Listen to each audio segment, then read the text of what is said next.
আসসালামু আলাইকুম। সবাইকে স্বাগতম সোল শরীফে ক্যালচো ক্যাফেতে। ওয়েল, এসি মিলান ম্যানচেস্টার ইউনাইটেডের বিরুদ্ধে ৪-২ গোলে ফ্রেন্ডলিতে জিতেছে। ইট ওয়াজ বিয়ন্ড এক্সপেকটেশন। সত্য কথা। জুভেন্টাসের ভিডিও নিয়ে কাজ করছিলাম কিন্তু অ্যামোরিমের এই খেলাটা দেখে আসল কথা এই ভিডিওটা না বানায় পারলাম না। ৪-২ মানে Manchester United English premier league obviously advance পজিশনে আছে। তবে একটা জিনিস সত্য কথা বলতে গেলে ম্যানচেস্টার ইউনাইটেডও বহুত আগে মিলানের মতো স্ট্রং টিম ছিল, এখন আসলে কালের বিবর্তনে হারিয়ে গেছে।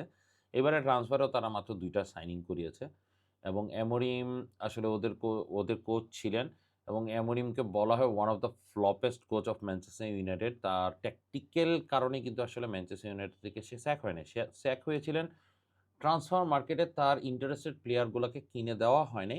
নট অনলি দ্যাট, তার পছন্দের প্লেয়ারগুলাকে বরং বিক্রি করে দিয়ে মানে অপছন্দের প্লেয়ারগুলোকে খেলানোর সুযোগ দেওয়ার ফোর্স করাতেই আসলে অ্যামোরিমের সাথে কথা কাটাকাটি হয়।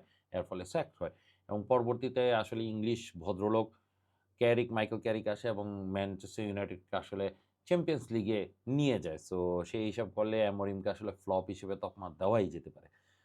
কিন্তু অপর পাশে যদি দেখা যায় এসি মিলানের মতো এরকম একটা দুর্বল দলের কাছে ৪-২ গোলে, তাও ১ম এ ২ টা গোলে এগিয়ে গিয়ে ১ম এ গোলে এগিয়ে যায় সমতা হয়, তারপর আবার এগিয়ে যায়, তারপরে সমতা হয়ে শেষমেশ ৪-২ গোলে এসি মিলান জিতে যায়।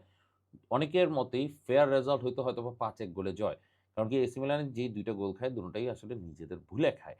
এবং এসি মিলান যে খেলাটাতে অ্যাকচুয়ালি বলা যায় যে ম্যান ইউ ডিজার্ভ করে ৫ টা গোল খাওয়া। কি ছিল? কি ঝামেলা ছিল? আমি পার্সোনালি যদি মনে করি, অ্যামোরিম আসলে ফুলব্যাক খেলায় ট্র্যাডিশনাল ফুলব্যাক না। অ্যামোরিমের ফুলব্যাকগুলা খেলে হচ্ছে মোর অফ এ কাট-ইন ফুলব্যাক, যারা সামনে গিয়ে actually goal scoring chance create করবে। নট অনলি দ্যাট, তারা নিজেরাও শুট করে গোল করতে পারে। আমরা যদি কিছুদিন আগে এসি মিলানের প্লেয়ারদেরকে দেখি, তাহলে থিও হার্নান্দেজ যেভাবে খেলে ঠিক ওরকম উইং ব্যাকগুলা তার লাগে। এবং দেখেন ফলাফলস্বরূপ চুকুইজা একটা গোল করে, ২ টা অ্যাসিস্ট করে। And Gonzalo Ramos 74 million friendly ম্যাচে অবশ্য সে একটা গোল এবং ২ টা অ্যাসিস্ট করেছে। সো ফ্রেন্ডলি ম্যাচের উপর ডিপেন্ড করে বলা যায় না যে 74 মিলিয়ন আসলে ওয়ার্থ ইট। তবে আমি আগের ভিডিওতে একটা কথা বলেছিলাম, মিলান মানে অ্যামোরিম মনে করে he is worth that money.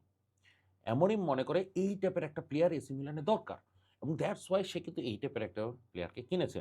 Unfortunately এখন প্রাইস ইনফ্লেশন বেশি, সো এই দামটা স্পেন্ড করতে হয়েছে। কারণ কি এই টাইপের স্ট্রাইকার কিন্তু রিসেন্টলি অ্যাভেলেবল না। আমরা ডিফেন্সিভ স্ট্রাইকার এই টাইপের স্ট্রাইকারের আমি বলি, তো ডিফেন্সিভ স্ট্রাইকার কিন্তু আসলে পুরো বিশ্বে খুবই কম আছে এবং পারফেক্ট নাম্বার 9 যদি ধরি আমরা কিন্তু বিশ্বে এখন খুব কম আছে। সো অ্যামোরিম এই টাকাটা স্পেন্ড করে তাকে কিনেছে। খারাপ লাগতেই পারে বাট হি ডিজার্ভ ইট এবং কালকে খেলাতে যা মনে হয়েছে যদি এই খেলাটা ধরে রাখতে পারে, চুকেজা এবং রামোসের যেই কম্বিনেশনটা দেখলাম ইট ওয়াজ ফ্যান্টাস্টিক।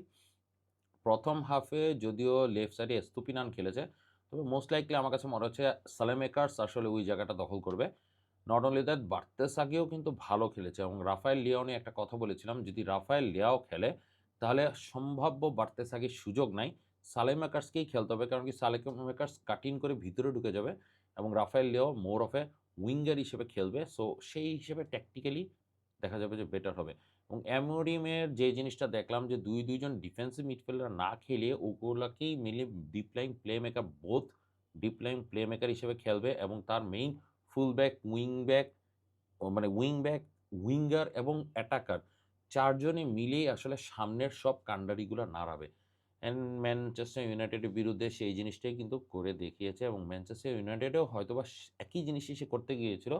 ব্রুনো ফার্নান্ডেজের জন্য হয়তোবা পারেনি। ব্রুনো ফার্নান্ডেজকে আমি খারাপ প্লেয়ার বলছি না। He is a very talented player. But ওই যে তার মধ্যে আমি কখনো দেখিনি গ্রাউন্ড পাস দিতে। সে যেটা করে লোব দেয়, থ্রু পাস দেওয়ার চেষ্টা করে এবং থ্রু পাসগুলো বিট হয়ে যায়। ম্যানচেস্টার ইউনাইটেড যেহেতু ফার্স্টার লিগে খেলে, তো সেই ফার্স্টার লিগে ব্রুনোর ওই লোব পাসগুলো অনেক সময় কাজ করে না এবং কাছে থেকে লোব পাসগুলো আসলে যতটুকু ইফেক্টিভ, দূর থেকে লোব পাসগুলো বেশি ইফেক্টিভ। দ্যাটস ওয়াই কিন্তু অ্যামোরিমের আন্ডারে তাকে ডিপ লাইংয়ে নিয়ে যাওয়া হয়েছিল। যেই হিসাবে ব্রুনো ফার্নান্ডেজ অন্যান্য ম্যাচে যেরকম ভালো করতে পারে, সেই ম্যাচগুলো কিন্তু ভালো করতে পারে নাই। অ্যান্ড ফলাফলস্বরূপ আসলে অ্যামোরিমকে স্যাক করতে হয়েছে এবং চুনহা টাইপের একজন স্ট্রাইকারের যেখানে প্রয়োজন ছিল, রামোস কিন্তু চুনহা থেকে অ্যাটলিস্ট বেটার আমার কাছে মনে হয়। তো দেখা যাক, জাস্ট ফ্রেন্ডলি তো শুরু, আগামী সপ্তাহ থেকে খেলা শুরু হয়ে যাবে। তরিনের বিরুদ্ধে তরিয়ানিকে আমরা দেখব, এটা কনফার্ম হয়ে গেল এবং গতকালকেও একটা পেনাল্টি সেভ করেছে। ইট ওয়াজ ফ্যান্টাস্টিক। সো এসি মিলানে নিয়ে এইবারে আশা করা যায় সেটাই আমি ধারণা করছি। তো জুভেন্টাসের ভিডিও নিয়ে নেক্সট ভিডিওটা আনবো, সঙ্গে থাকুন। কোনো কিছু জানতে চাইলে অবশ্যই কমেন্টের মধ্যে প্রশ্ন করবেন। আর আপনারা যদি কোনো রিকোয়েস্ট রাখেন যে এই ভিডিও বা এই টাইপের একটা রিকোয়েস্ট বা এই ক্লাব নিয়ে আলোচনা করতে, সেগুলোও আপনারা রিকোয়েস্টে রাখতে পারেন। ইনশাল্লাহ আপনাদের জন্য ভিডিও তৈরি করে নিয়ে আসবো। আসসালামু আলাইকুম।